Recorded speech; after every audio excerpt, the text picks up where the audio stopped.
माशाअल्लाह, सुभान अल्लाह, क्या कारीगरी है। इस फनकार ने तो खुदा की कुदरत को ही बदल कर रख दिया। इस कारीगर को हम 5 लाख नहीं 50 लाख देंगे। और मेरे प्यारे दोस्तों, क्या हालचाल, सब मजे में?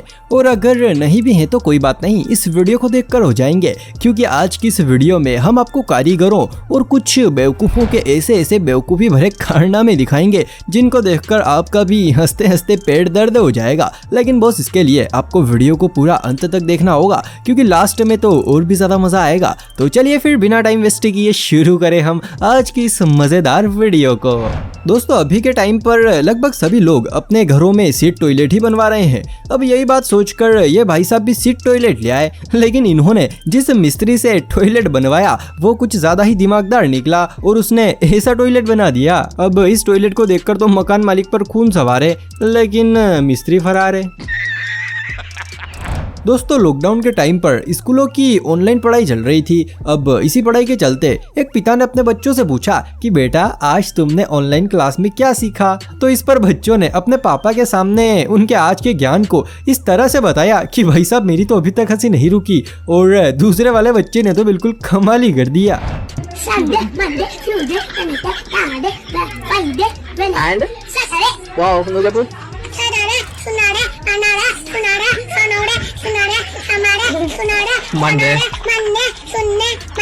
इस बच्चे को देखकर तो थोड़ा बहुत मैं भी सीख गया हूँ। सैटरडे शून्यडे मनडे शूनाडे सोनूडे। बस लायक है क्या?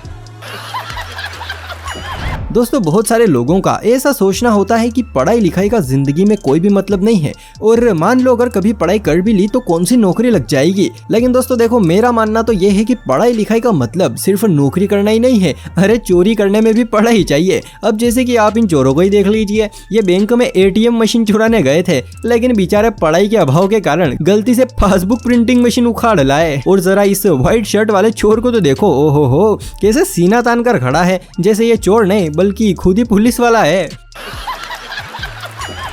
और दोस्तों, यही नहीं, ऐसा ही हमारे पास एक और उदाहरण है। अब जरा आप इन दोनों नमूनों को देखिए। 100 रुपए की नोट की बजाय इन्होंने 250 का जाली नोट छाप दिया। सच में अगर इस दृश्य को मोदी जी देख लेना तो भाई साहब वो भी सिर्फ एक ही बात कहेंगे, भाइयों बहनों, यह देश बदल रहा है। दोस्तों, हमारे भारत देश में जनसंख्या की काफ़ी ज़्यादा वृद्धि हो गई है, और ये खास करके लॉकडाउन में हुई। अब इसी बढ़ती हुई जनसंख्या को रोकने के लिए सरकार कई तरह के नियम बना रही है, जिसमें से एक नियम ये भी है कि एक आदमी को 2 से ज़्यादा बच्चे पैदा नहीं करने चाहिए। अब इसी बात को लोगों तक पहुँचाने के लिए सरकार कई तरह की कोशिशें कर रही है, जिसमें से एक कोशिश ये भी है कि 2 बच्चे हैं मीठी खीर, कि 2 बच्चे हैं मीठी खीर भैया, बाकी सब बवासीर। सच में दोस्तों, जिसने भी ये स्लोगन बनाया है ना, उसको मेरा दंडवत प्रणाम है। दोस्तों, भारत की आधी से भी ज़्यादा सड़कें ऐसी हैं जिन पर गड्ढे पड़े हुए हैं, लेकिन फिर भी नगर निगम उन पर तनिक भी ध्यान नहीं देता। अब इसी चीज़ से परेशान होकर इन लोगों ने एक दिमाग लगाया और जहाँ जहाँ भी गड्ढे थे वहाँ पर पेड़ लगाने शुरू कर दिए। भाई, अब तो सड़कों पर भी फल लगेंगे, लेकिन मेरे ख्याल से इन फलों पर भी सरकार का ही राज होगा। अगर वीडियो देखकर थोड़ा सा भी मज़ा आ रहा हो तो भैया साथ में लाइक भी करते रहना। चलिए दोस्तों, ये सब तो चलता रहेगा, लेकिन मैं आपसे एक बहुत ही सरल या फिर आप इसे कठिन समझे जो भी है वो सवाल पूछना चाहता हूँ। आप इस इमेज को बड़े ही ध्यान से देखिए और कमेंट में मुझे बताइए कि आखिर इस इमेज में मिस्टेक क्या है। अगर आपने मिस्टेक जो बता दी ना, तो भाई समझो मेरी नज़र में आप दुनिया के सबसे दिमागदार आदमी हो। तो जल्दी से मिस्टेक ढूंढकर कमेंट में बताइए। दोस्तों, एक और सरकार अपने स्वच्छ भारत मिशन के तहत लोगों के घरों में शौचालय बनवा रही हैं, और दूसरी ओर ये महान लोग शौचालय का ऐसे इस्तेमाल कर रहे हैं। भाई, अब शौचालय में दुकान कौन लगाता है? हमारे यहाँ ऐसा ही होता है। दोस्तों, RCC रोड अक्सर बनाने के कुछ ही सालों बाद बीच में से फट जाते हैं। खैर, अब तो ऐसा नहीं होता है क्योंकि ठेकेदार सड़कों के बीच में कट लगाने लगे हैं, लेकिन पहले अक्सर ऐसा ही होता था। जैसे कि अब आप इस सड़क को ही देख लीजिए, यहाँ पर यह सड़क फट गई थी तो फिर क्या, किसी तेजस्वी पुरुष ने आकर इसको टेप से चिपका दिया। वाह भाई, मानना पड़ेगा, क्या दिमाग लगाया है। अब तो ये सड़क भी अमर हो गई। दोस्तों आपको पता हो तो सड़कों के दाएं बाएं और बीच में सफेद कलर की पट्टियां बनाई जाती हैं ताकि रात को वाहन चलाते हुए लोगों को अपनी सही साइड का पता चल जाए। लेकिन दोस्तों जरा आप इस सड़क को देखिए, भाई सड़क पर पट्टी बनाने वाले मजदूर के पास इतना सा भी टाइम नहीं था कि वो इस डाली को हटा दे। लेकिन चलो कोई ना, इसी बहाने सड़क पर डिजाइन तो बनी। ये बड़ी अच्छी बात कही आप। दोस्तों हम इंसानों में तो देखो सभी के परिवार होते हैं कि ये हमारा परिवार है और ये आपका परिवार है, लेकिन दोस्तों क्या आपने कभी गांव और शहरों का परिवार देखा है? नहीं देखा? चलिए कोई बात नहीं, हम दिखाते हैं। गांव का नाम है बाप, फिर दूसरा गांव है जिसका नाम है बीवी, फिर साली, फिर सहेली और फिर जेठानी और देवरानी। सच में अगर दादा दादी और पोता पोती जो मिल गए ना तो भैया पूरी फैमिली कंप्लीट हो जाएगी। दोस्तों कुछ लड़कियों में अब तक टिकटॉक का भूत सवार है और उन्हें जब भी मौका मिलता है वो अपना टैलेंट दिखाना शुरू कर देती हैं। अब जैसे कि यहाँ पर ये मोहतरमा अपना एक डांस का वीडियो शूट कर रही थी, लेकिन भाई डांस करते करते इनके साथ कुछ ऐसा कांड हो गया कि भाई साहब मैडम तो बस अपना पिछवाड़ा ही मलती रह गई।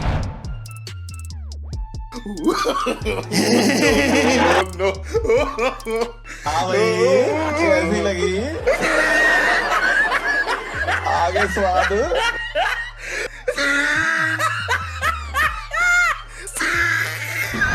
दोस्तों जिंदगी में ऐसे बहुत सारे काम होते हैं जो कि हमें दूसरों से छुपा कर करने पड़ते हैं, जैसे कि टॉयलेट। ये जिंदगी का एक ऐसा दूसरा काम है जो हमें लोगों से छुपा कर करना पड़ता है। और हाँ, मैंने दूसरा बोला, पहला नहीं बोला। समझ रहे हो? समझ रहे हो आप? लेकिन दोस्तों जरा आप इस नज़ारे को देखिए। अरे जिंदगी का सबसे महत्वपूर्ण और छिपा कर करने वाला काम ये खुले में कर रहे हैं, और वो भी सीढ़ियों के बीचों बीच में। अरे भाई साहब ये टॉयलेट है, टॉयलेट कोई भगवान का मंदिर नहीं है जो खुला रख रखा है। दोस्तों बरसात के पानी को निकालने के लिए अक्सर सड़कों पर नाले बनाते हैं ताकि सड़कों का सारा पानी उनसे होकर बाहर निकल जाए। लेकिन दोस्तों जरा आप इस नाले को देखिए, भाई इसको देखकर तो ऐसा लगता है जैसे ये छोटी मोटी बारिशों के लिए नहीं बल्कि बाढ़ जैसे बड़े हालातों के लिए बनाया गया हो। दोस्तों सिटियों में अक्सर घर पतले और सकड़े होते हैं, और भाई अपने गांव में तो हो बात ही अलग है। जितने लोगों का सिटियों में एक मोहल्ला होता है, इतनी जगह में तो लगभग एक गांव का आदमी अपना घर ही बना लेता है। चलो ये सब तो ठीक है, लेकिन जरा आप इस घर को देखिए। अरे भैया ये घर है कि पापड़?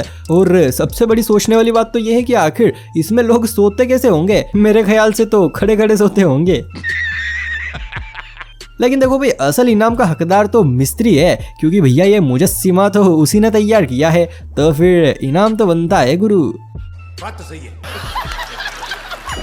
चलिए दोस्तों हर बार की तरह इस बार भी जाते जाते आप मेरे एक सवाल का जवाब देते जाइए। वैसे ये सवाल नहीं है, एक मेरा ही कंफ्यूजन है। अब कंफ्यूजन ये है कि इस बंदे के हाथ में लैपटॉप है या फिर कैलेंडर। वैसे मुझे तो लैपटॉप लग रहा है, लेकिन क्या पता हमारे यहाँ पर कुछ भी हो सकता है। और हाँ, आपने वीडियो को यहाँ तक देखा है तो भैया पक्का आपको मजा आया होगा, लेकिन फिर भी मुझे पता है आप हमारे चैनल को सब्सक्राइब नहीं करेंगे। अरे कोई बात नहीं, मत करो, लेकिन भैया कम से कम एक लाइक तो कर दो, मुझे थोड़ी तो खुशी मिलेगी। तो चलिए फिर आज के इस मजेदार वीडियो को हम यहीं पर समाप्त करते हैं।